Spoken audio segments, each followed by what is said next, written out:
Here we are, another week of MindYourHealthcast.com. We want to welcome you back, as always, and sorry to see you go when you go. Well, I work really hard to bring to you pieces of information that I think that are useful and that may enhance your life in some way or provoke you to go out and learn something new or to clarify something you already knew something about, or maybe change your mind about something that you were already set on. Not because I'm doing it, but because I want to provoke you to go look and find out for yourself. Now, the subject that we started last week had to do with electro-magnetic therapy, or therapies, and it's actually been a favorite of mine over many, many years. It's interesting about electricity. I became fascinated with it when I was very young, and over the years I did a lot of work in either constructing, working with, coming up with new ways of application, and of course clinically, therapeutically, I have used a lot of electro and electromagnetic therapies. Now, it's interesting because there's just something, at least to me, there was always something about magical about electricity. How it could do or be utilized to produce all the things that it did. Lights in a room, moving armatures in motors, causing things to take place, like run a vacuum cleaner and a mixer, and run electrical toys, and basically elevators, you name it, just all kinds of things that electricity could be used for, and at the same time people had never seen it, at least back along the way. Now with some of the sophisticated electronic microscopy now, at least you can see the field of probability, if not an actual particle. So it's kind of fascinating because that too involves electronics, electricity.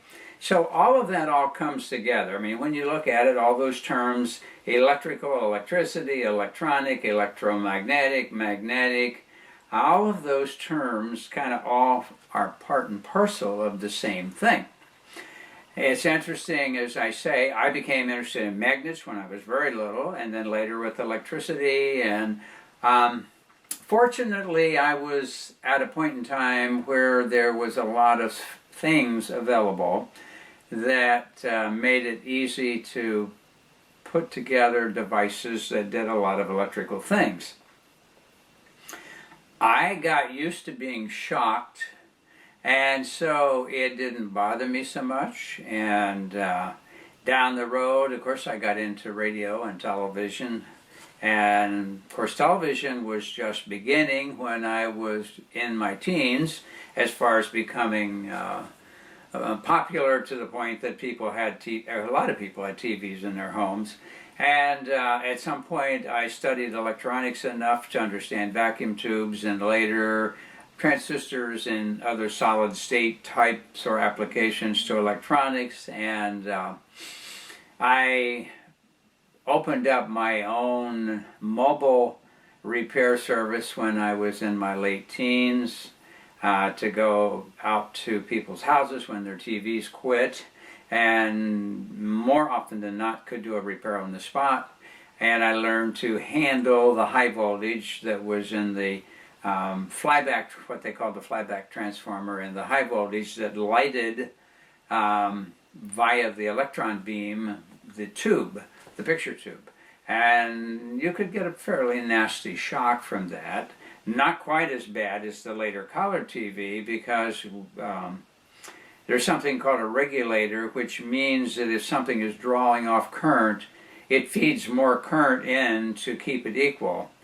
And in the old black and white, they didn't need the regulators, but later when they went to color therapy, they did. And with color therapy, you could get a nasty shock. In fact, you could get electrocuted.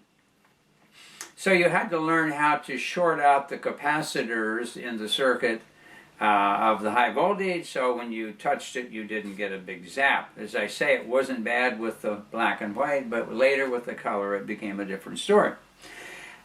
So I have a big background, and from teens on, I built a crystal radio when I was very, very young. I built a telephone between my neighbor's house and myself for my friend. We could talk back and forth late at night because we weren't allowed to go to the telephone and do that.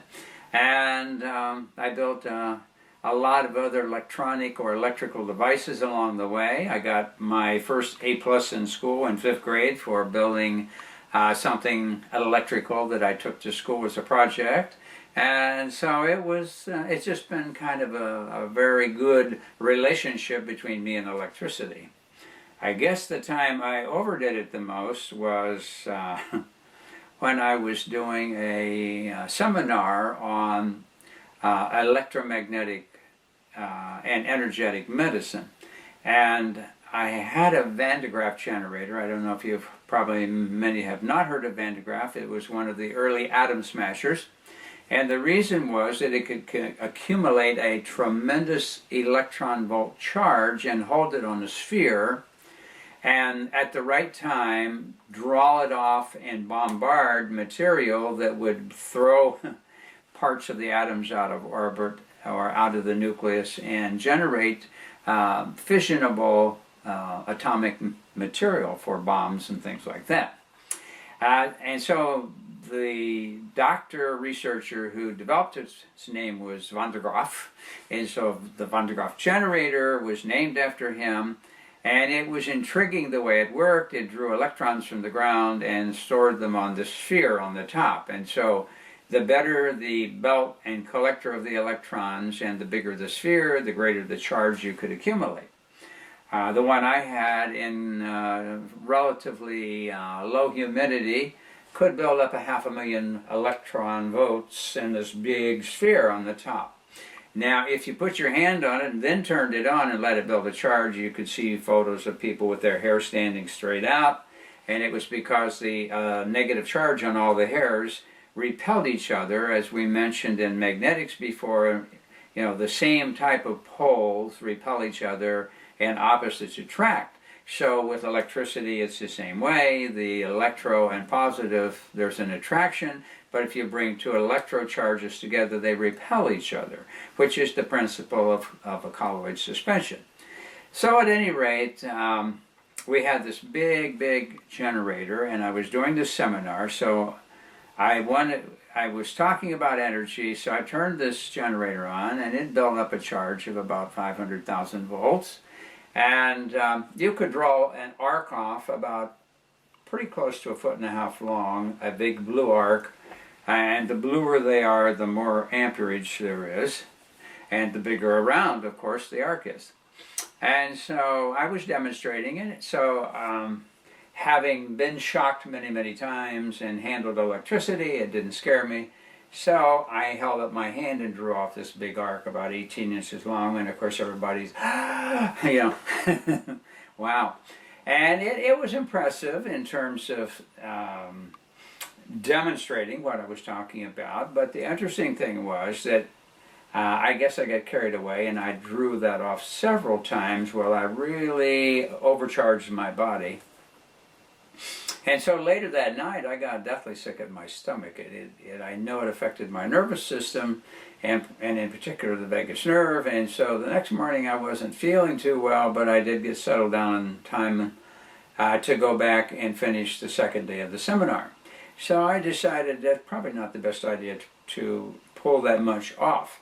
Now, there is another type of high voltage generator that's extremely high frequency. See, this is a static charge, meaning it just keeps building up an electrical charge of negativity or electrons until it gets a massive amount. And then, as I say, you can draw it off and bombard a target. It's fascinating. Well, Tesla, of course, developed something called a very high frequency amplifier of electricity. And because of the high frequency, you can run it way up in voltage, like 1,000,000 volts or 10 million volts. And at that high frequency, it travels across your skin into the ground, and therefore you can feel it, but it's not as demonstrative as the 500,000 was with the nice blue spark. And so usually the sparks you get from a very high frequency is more a purplish color, and you can do a lot of things. I mean, you can stand near it with a fluorescent light bulb, and the light bulb will light because of the electromagnetic waves being given off. You can light like a tube of a rare gas. If you get it near it, it excites the gas and causes it to glow like a neon sign does, or argon, and so forth. So there's all kind of things you can do with it that are interesting, but they have practical applications. In fact, I had read once of, in Japan, them building a machine that did 1,000,000 volts of high frequency electricity, and they would direct it onto a person for several minutes as a therapeutic modality, and found that a lot of people had been kind of weak and sick. It caused their body to become jump-started and turned around, and they began to improve. So anyhow, I'm saying a lot about electricity because I've always been impressed with it, and it's extremely powerful. In this country, well, even around the world, but in this country at the turn of the 1800s, early 1900s, meaning the end of the 19th and 20th century, it was becoming more and more utilized. And in fact, it was developing into a therapeutic approach for a lot of health problems. And we don't even have time to get into all the things that it can do, but just to tell you that it has tremendous possibilities, and I'll mention some of those.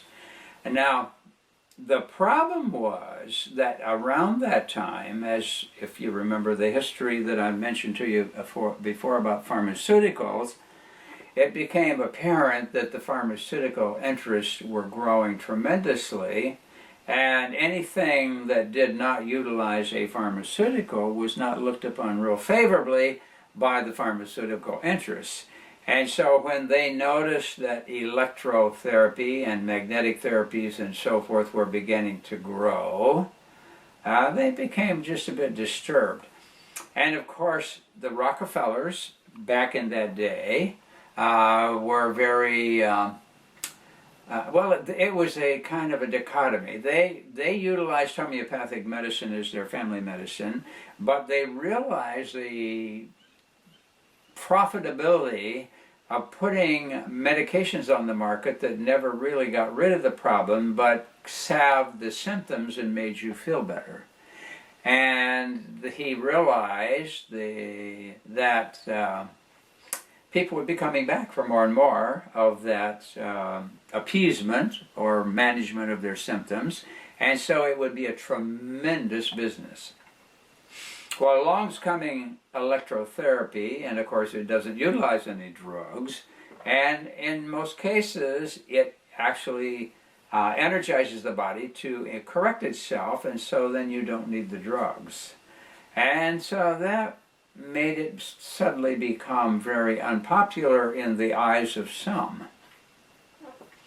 And so he came up with a plan to discourage the use of it.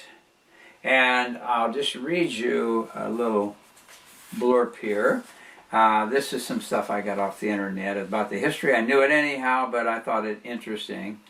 It's and here he's talking about magnetic therapy in particular, but it also included electrotherapy. And you know, it got to the point that it became so appealing to people that they actually, in some states, developed a license as a physician of electrotherapy. And it was called, they had actually school programs called a Doctor of Electrotherapy.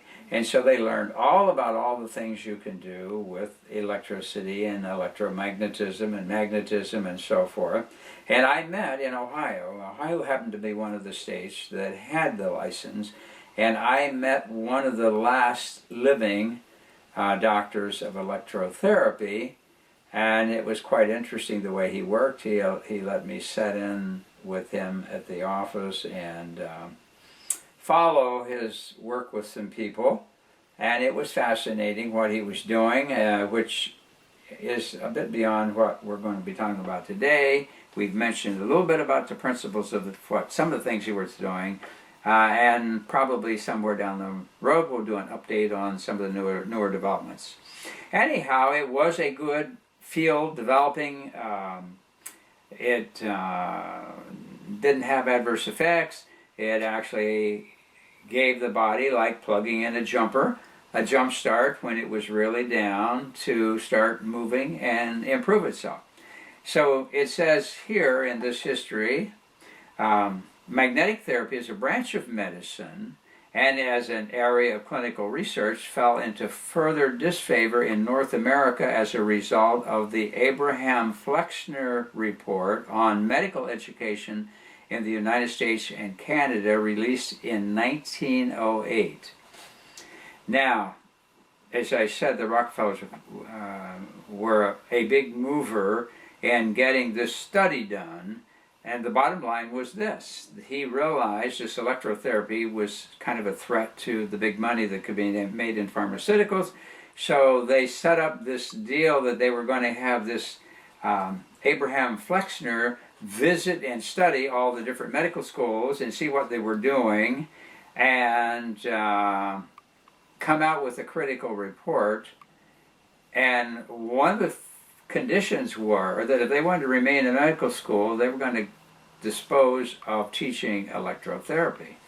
And so here this article says, at the time of the Flexner Report, Doctors Will and Charlie Mayo and their father William Worrell Mayo were still in the early years of the world's first group medical practice in the Minnesota frontier town of Rochester.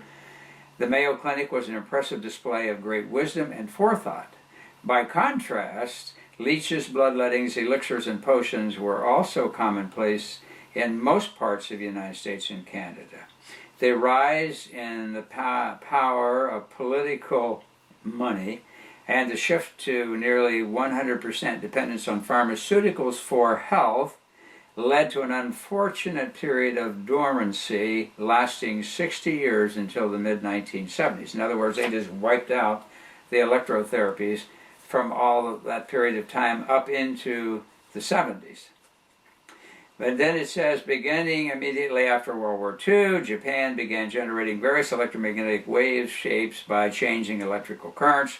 The modality quickly moved to Europe, first in Romania and the former Soviet Union. From 1960 to 85, nearly every European country designed and manufactured its own magnetic therapy systems. Todorov published the first book on modern electromagnetic field therapy in 1982 in Brugada.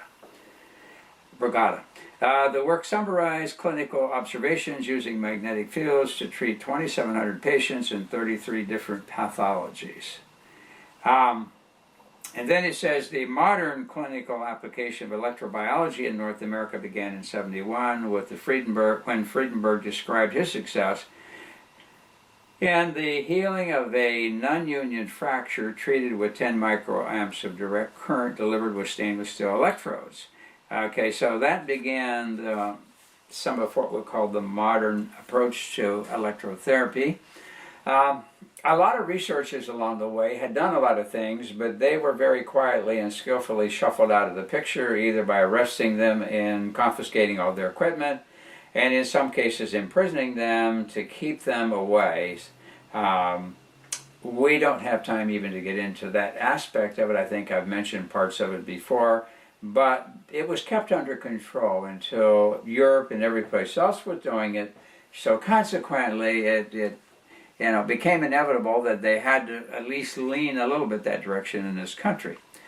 So when I studied medicine originally, I guess was during this early resurrection, because the school I went to did a lot in terms of electrotherapies and magnetic therapies, and things that all fall within this realm. Many people don't even give it a thought, is diathermy and ultrasound. See, those both either are utilizing electromagnetic waves of some sort, and the galvanic and faradic current that were used to stimulate weak muscles and so forth that developed Those were electrical therapies. And then ionophoresis, which came along, which I studied, is the application of a direct current to a medicinal substance that will carry it through the skin into the tissue by utilization of the electrical charge. And so I was trained in all of that at the school that I studied at in Cleveland. However, in normal medical school, they made mention, I'm sure, of ultrasound and diathermy, which heats the tissue internally. And other than that, you know, most doctors kind of put it over on the side as like a maybe a type of physiotherapy, but nothing that can really help like a pill or a drug or an injection could. But nonetheless, the research still continued, and more of it was used. And I need to differentiate again for you between electrical and magnetic. I mentioned some about it in the beginning, but electricity is the movement of electrons through a conductor. A conductor means something that will allow the electron to jump from one atom to another to form a flow. Now, if you're just using a direct current, DC, like a battery is direct current, it just keeps going in one direction, moving all the way around back to the positive pole from the negative. In other words, this flow of electrons is constant. Now, it takes a bit of amperage and potential meaning voltage, and amperage is the volume of electrons available to move, to make it work. Now, because the conductor can have some resistance, if you get very much current in a conductor, resistance along with electron flow produces heat. And so you can start heating up the wire. It could get overheated. In some cases that was desirable, such as the heating element for a coffee pot or a toaster or so forth. You wanted that to happen, or an electric light. You wanted it to get overheated and glow so you could have light. So depending on the application. Now, the second method, which came from Tesla, was alternating current, which meant it goes that way and then back. It keeps reversing the poles in a given number of times per second, which was called the frequency. Okay, so our electricity is 60 hertz. It was originally called cycles per second, but it got renamed after a researcher with electricity by the name of Hertz. So, and electromagnetic. So then it became known as hertz. So 60 times in a second, it moves one way and back. And therefore, it doesn't have to move through the whole wire. It doesn't take a tremendous amount of current to make it work. And hence, you can have smaller wires that won't overheat like you would with direct current. So that's the electricity. Now, as I mentioned, when electricity moves through a conductor, it creates a magnetic field around that conductor at a 90-degree angle to the movement of the current. So if the current's gone this way, the electromagnetic field crosses and forms around the conductor. Now, if you are using DC current, the field expands and stays there as long as the voltage is constant. In other words, it doesn't move, it just is a magnetic field. Just like a permanent magnet that you might buy to play with, it stays north and south a certain way, and that's it. Now, if you were to use alternating current, it will go one way and back, so you have a field expanding, and then as it crosses the 0 point, collapsing, and then expanding again. So it's constantly expanding and contracting back to 0 as the AC goes from positive to negative, and each time it does, it crosses the 0 line. So the voltage goes up to 110 volts, back down to 0 point, then crosses 110 volts, and then back again. So that causes the field to expand and collapse. That's what you usually get in electromagnetic therapy, are these expanding and contracting fields, because they assign a frequency. And certain things in the body are frequency sensitive, meaning certain frequencies things work better than other frequencies. And that was discovered again a long time ago. And the same thing with electromagnetic fields, whether it's electricity treating or whether it's an electromagnetic field. Now, if you think about it, if you're putting electricity into tissue, then you're generating around that current flow an electromagnetic field that goes with that current. So you're utilizing the current to treat, but you're getting along with it an electromagnetic effect too. So there's both a magnetic and an electrotherapy, but primarily you're using it as an electrotherapy.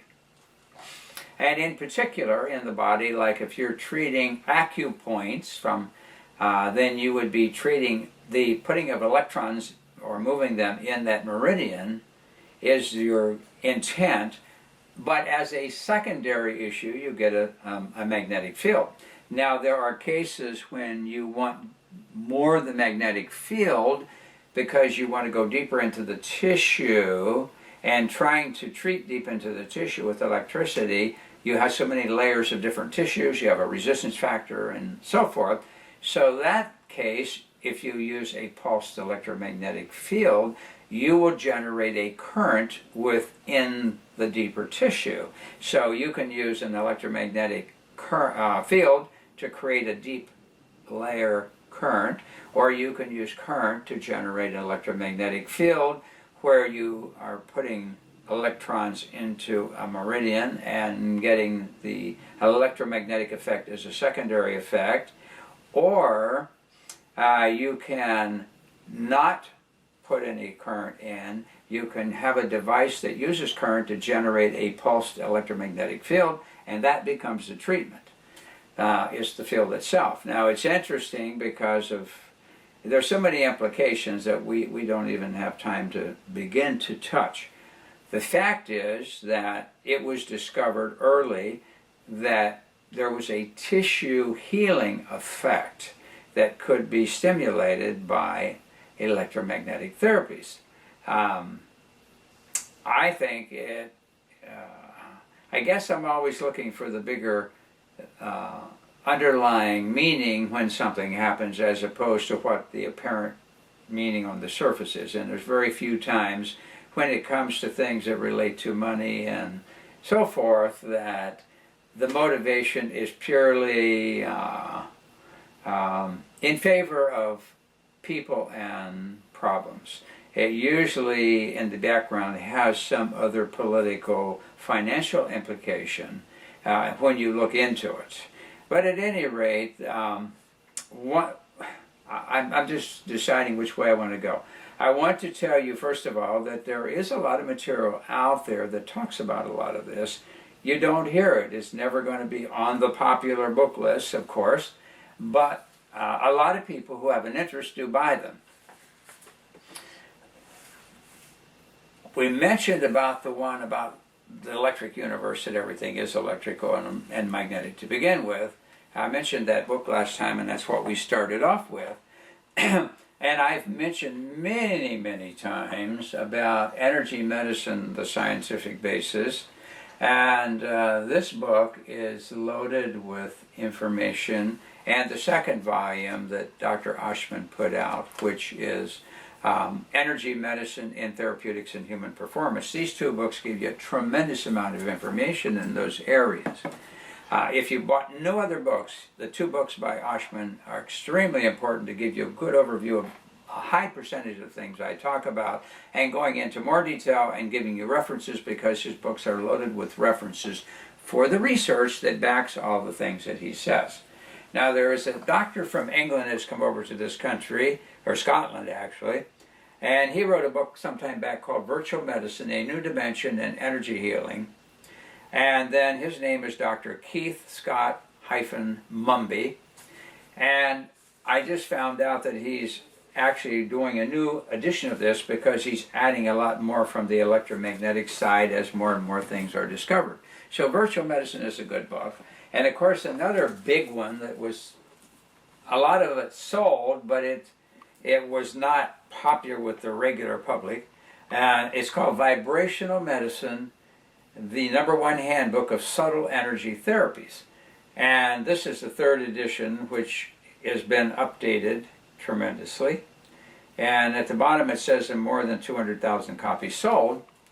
But as I say, it was not one for the popular public, but for anybody who was interested in health and healing. So he goes into all the implications of vibrational medicine, so you might like to get that. I just wanted to show this. You know, as this whole thing developed, finally medicine has allowed electricity to creep in because they had no choice, but they are very careful not to play it up. In other words, physical therapists and chiropractors and a few doctors who are heavy into the physical medicine side might be more inclined to use this. But it's called clinical electrotherapy, and it has a lot of material. And this is a standard medical book available. Of course, again, not real popular. But what I was going to tell you, and this is something I found out a long time ago. Now, you know, they've come out with TENS units for pain, which they've made a big deal, like they made some big discovery, and of course that goes way back, that was nothing new. But this is the one that I thought was interesting, electrical stimulation for tissue repair, basic information, and externally applied electric current for tissue repair. So these are two chapters in here that get into the utilization of electrotherapy to regenerate tissue. Now, interestingly, they call it repair. See, it's interesting. They don't want to call it regeneration. Bad word. Years ago, when I first got into the field and I got in a lot of equipment, there was a Dr. Wing out of California who was a third generation acupuncturist, but he went on to study electricity, electronics, and was the inventor of the pager, the original inventor of the pager, and it was sold to Motorola, and because he made a lot of money, it gave him time to do a lot of research on his own. I think he also, besides electronics, became a doctor of chiropractic, and he was one of the early acupuncture people out in California. Anyhow, he built this unit for electroacupuncture, because electroacupuncture is a form that instead of using needles, you can stimulate directly the acupoints with a probe and bypass needles, but at the same time you can do electrostimulation of needles to enhance the effect also. So he built this piece of equipment, and after he built it, he was doing some studies with it in treating, and lo and behold, he found that at a certain frequency, which wasn't something he had actually planned, it could cause a scar to disappear and be replaced with normal tissue. And so then, as he studied it more, he found that it had the capacity to stimulate regeneration of tissue. So, you know, he got FDA approval, or was in the process of getting FDA approval to put it on the market. And as they're reading through his literature, they find this section that talks about tissue regeneration. And he called it enhanced tissue regeneration, ETR. That was what he called it, enhanced tissue regeneration. The FDA looked at that and says, it's impossible to regenerate tissue. So he's thinking, well, you know, how can I enlighten people that this can be used in therapy to improve damaged tissue? So he says, well, how about calling it enhanced tissue repair? Yeah, that'll be okay. So that's what he ended up calling it, enhanced tissue repair. So it's interesting, in this standard medical book, they talk about tissue repair. But tissue repair is a stimulation of the tissues to regenerate. And I've used it in all kinds of applications, finding that we could do that. It is very good at breaking down scar tissue, connective tissue that's formed. I even had a person who had a bladder that he'd had some surgery in the lower pelvic area, and adhesions formed that caused the bladder to be fastened to the lining of the pelvis, so the peritoneal cavity. And so when his bladder was full, it was level. When his bladder was empty, there was a concave because it pulled the outer tissue in with the bladder as it collapsed. And so we put electrotherapy with enhanced tissue repair through, and it broke up the adhesion and allowed the separation of the bladder from the peritoneal wall. And so I thought that was fascinating, and we had some people with bad injuries. I had a lady who was a pilot that was in an airplane crash from a commercial pilot, had a lot of injuries on the arm, neck and face area that scarred, and so we did scar treatments. I've used it a lot to break down scars.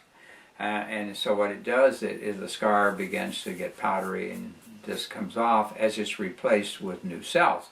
Now, if you want to call that tissue repair, you can call it that. It appears to me to be tissue regeneration, but it doesn't make any difference. I'm not going to argue over a word. So there's all kinds of things that can be done with it, and now they're finding more applications. And a lot of it is like frequency specific, like the particular thing we were talking about is there's a certain frequency that will cause the scar to break down and new tissue form. And if you think about it, if it can work at that level, what about internally with an organ that's in degeneration?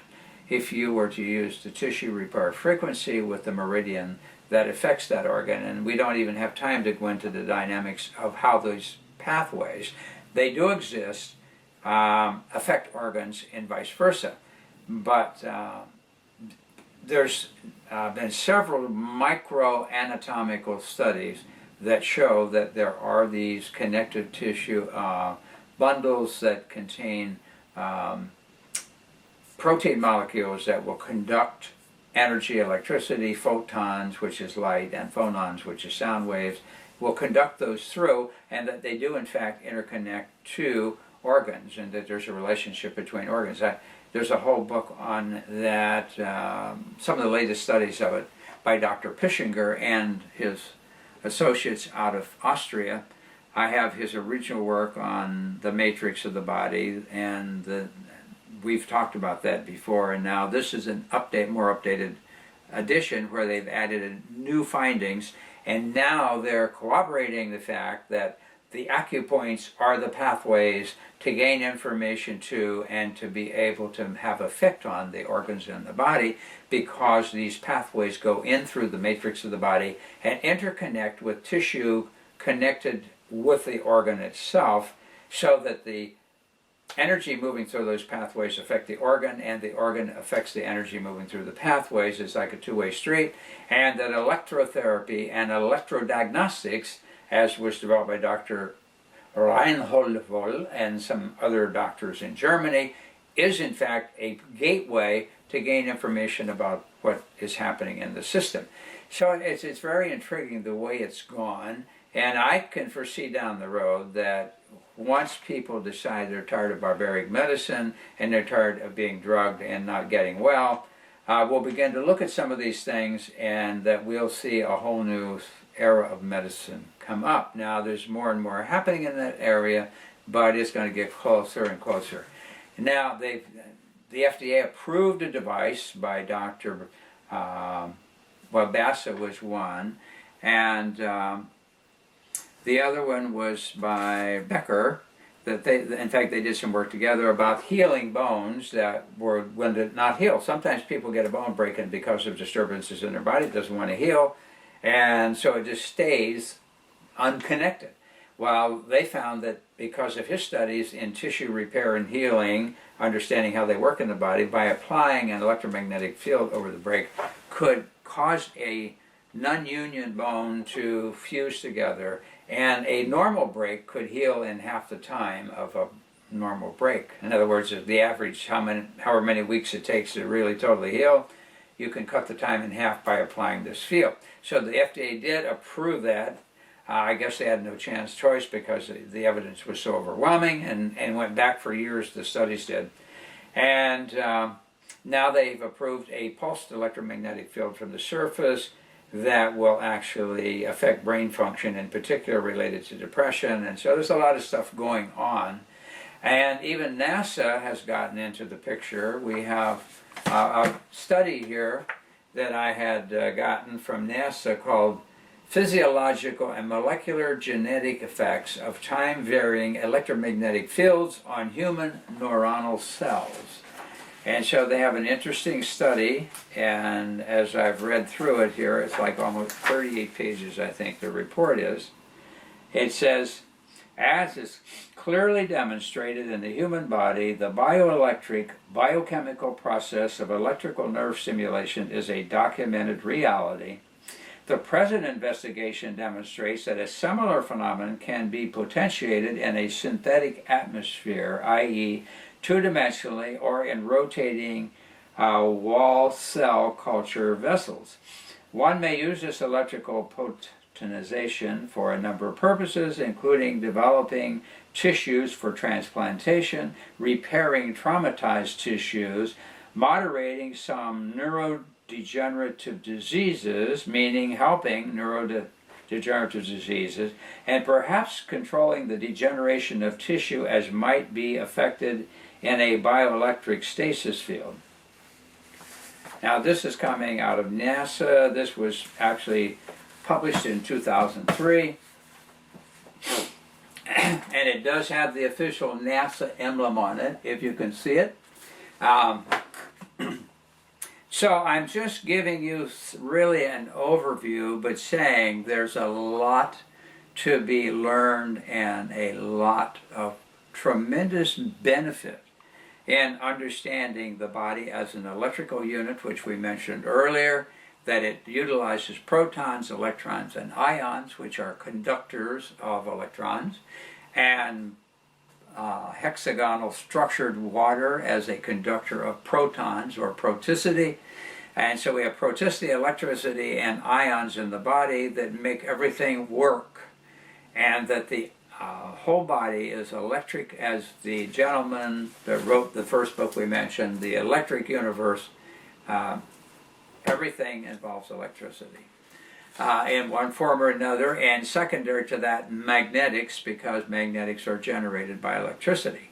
Now, I've given you just kind of a very brief overview, kind of hopefully enough to whet your appetite to look more into the field.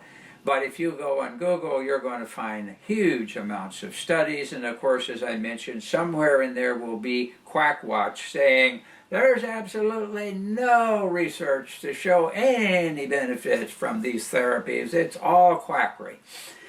He throws that in about everything that comes up and related to anything other than pharmacology. If you're taking drugs from a pharmaceutical, everything's great. Everything else is all quackery. I know he must be being paid. He doesn't work at anything, and I'm not sure he could ever treat anybody anyhow. But in any case, some people are going to be influenced by it. They're going to look at it, and here I'm looking at their. I do a search, and I come up with hundreds, if not thousands, of articles and studies by universities and etc., and including NASA, on all these things. And then he's got this thing comes up on Quackwatch. It says it's quackery. There's no studies that show that it's effective. So anyhow, just to keep you alerted that everything you look at related to natural medicine, you're going to find a Quackwatch item. And I don't know how they keep operating, because the courts, he tried to cause trouble with some people in the natural health field, and the courts actually ruled against him and put a lien on him and the organization for several $1 million.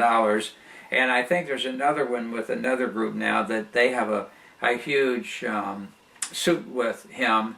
And I think that, I don't know, I guess if the drug companies are willing to keep pumping the money in, as long as they're getting some people to pay attention to what his craziness is. But it's fascinating to me that I would I would think more of my reputation than to stick an article in the middle of all this research saying there is no research. I mean, it would have to make people think this guy must be crazy. One time I thought I'm going to just click all those and email it to him, but I figured it would be a waste of my time because I'm sure his vision is so narrow he wouldn't see it anyhow. He would think I made it all up or something. I don't know. But I'm sure he doesn't get on and search it himself and find that out. Anyhow, I guess we've come to another conclusion. Not necessarily that we've given you everything we could have about what I'm talking about, but kind of threw out enough to hopefully stimulate you to continue to look on your own. And if you think it's all hokey, that's fine. That's your right. And if it introduces you to something that might be a benefit to you in your particular situation, then great. Otherwise, it was nice being with you again, and we will look forward to our next broadcast. In the meantime, be healthy.